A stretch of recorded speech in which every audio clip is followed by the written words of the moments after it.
When God's people stopped rebuilding God's temple, God sent prophets to give his people a message. Zechariah was one of the prophets who told the people what God said. This was God's message: "Return to me, and I will return to you." God reminded the people about their parents and grandparents and great-grandparents.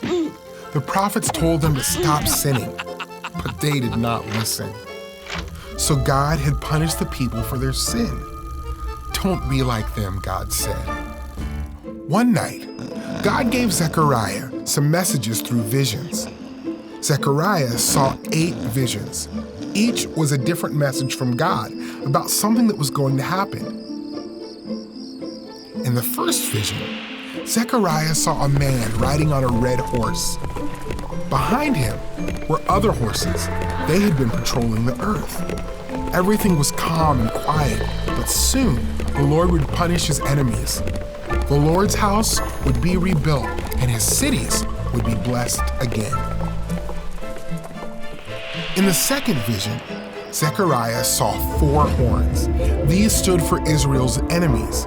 Zechariah also saw 4 craftsmen who would defeat those enemies. Next, Zechariah saw a man going out to measure Jerusalem. But the city could not be measured because it was too big for walls. Instead, the Lord would be a wall of fire around it.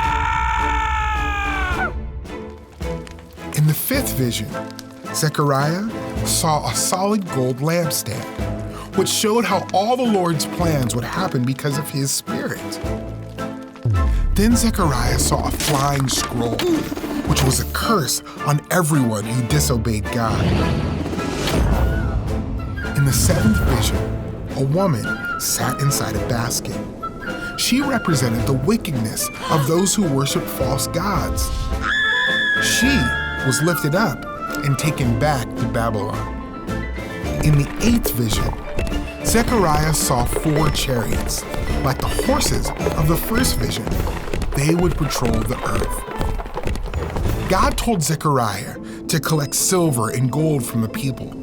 "Use the gold and silver to make crowns," he said, "and place them on the head of Joshua, the high priest."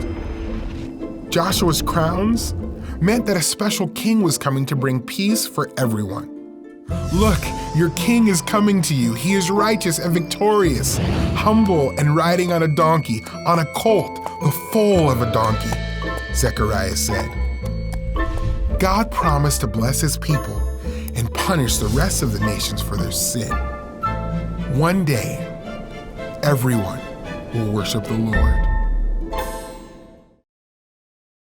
God was going to help his people and give them a different kind of king. Jesus is the king who came and rode humbly on a donkey, just as Zechariah said. Because Zechariah's prophecy came true in Jesus, we can have hope and forgiveness of sins when we trust in Jesus.